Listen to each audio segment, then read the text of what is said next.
শুভ ও শুভ অ্যাম্বুলেন্সের ভেতর নিথর দেহের পাশে বসে চিৎকার করে কাঁদছেন শুভর স্ত্রী। চারপাশের বাতাসও যেন ভারী হয়ে গেছে তার আহাজারিতে।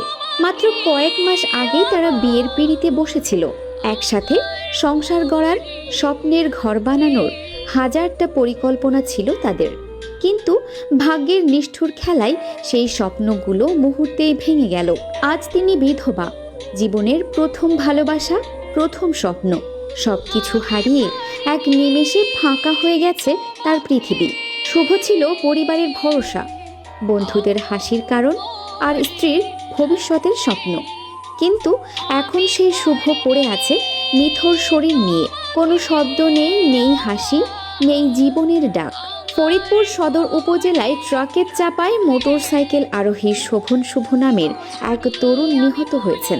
গতকাল সোমবার সন্ধ্যা 7টার দিকে ঢাকা খুলনা মহাসড়কের শিবরামপুর এলাকায় মামুন ইন্ডাস্ট্রির সামনে এই দুর্ঘটনা ঘটে।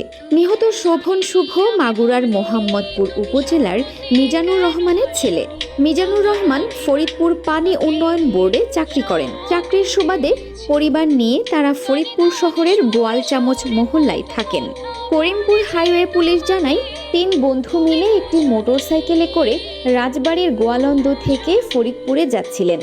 পথে একটি রিকশা গলিপথ থেকে হঠাৎ মহাসড়কে উঠে আসে। এ সময় মোটরসাইকেল নিয়ন্ত্রণ হারিয়ে মহাসড়কে পড়ে যায়। তখন পেছন থেকে আসা একটি ট্রাক শোভনের মাথার ওপর দিয়ে চলে গেলে ঘটনাস্থলেই তার মৃত্যু হয়। আহত 2 জন ফরিদপুর মেডিকেল কলেজ হাসপাতালে চিকিৎসাধীন।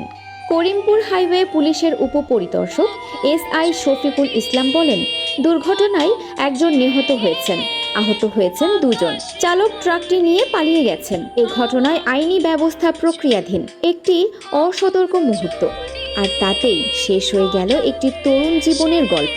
শুভর মতো হাজারো তরুণ প্রতিদিন রাস্তায় প্রাণ হারাচ্ছে এমন বেপরোয়া চালকদের কারণে। প্রতিদিন দুর্ঘটনার পেছনে থাকে একটি ভাঙা পরিবার, একটি বিধবা স্ত্রী, এক মা বাবার অনন্ত কান্না। শুভর স্ত্রী আজ যেভাবে কাঁদছেন, কাল হয়তো আরেকজনের মা কাঁদবেন, আরেকটি পরিবার হারাবে তাদের প্রিয়জনকে।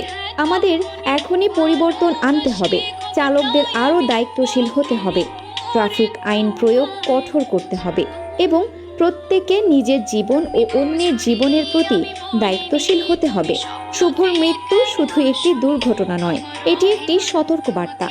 আমরা যদি এখনো সচেতন না হই, তবে আরো কত শুভ আমাদের হারাতে হবে। সবাইকে সতর্ক করার জন্য আমাদের এই ভিডিওটি অবশ্যই যথেষ্ট পরিমাণে শেয়ার করে দিবেন। আপনি যদি আমাদের পেজের নতুন দর্শক হয়ে থাকেন, তাহলে আমাদের পেজটি ফলো করে আমাদের সাথেই থাকুন।